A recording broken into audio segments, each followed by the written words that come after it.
ایک یہودی عالم نے مسلمانوں کے بڑے مجمع میں 3 سوال کر کے سب کو وسوسے میں ڈال دیا۔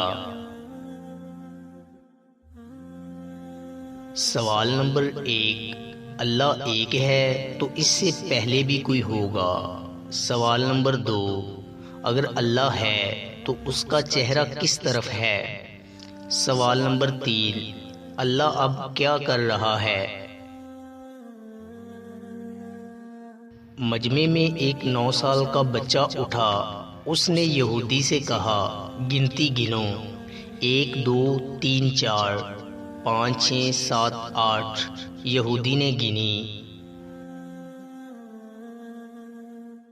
پھر بچے نے کہا، اب اسے الٹا گنو، 8 7 6 5 4 3 2 1۔ جب یہودی نے 1 کہا تو بچے نے کہا کہ اب 1 کے پیچھے کیا ہے؟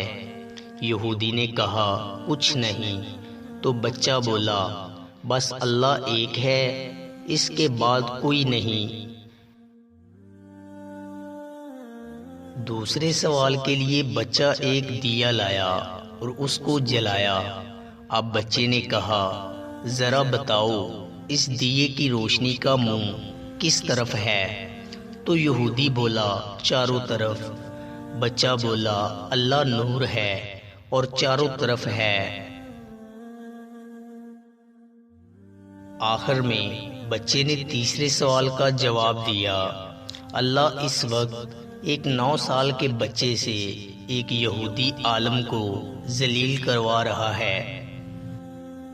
دوستو، امید کرتا ہوں کہ آپ کو ہماری ویڈیو اچھی لگی ہوگی۔ اگر آپ کو ہماری ویڈیو اچھی لگی ہے تو لائک کیجئے اور مزید اچھی ویڈیوز کے لیے ہمارے چینل کو سبسکرائب اور فیس بک پیج کو لائک کریں۔ شکریہ۔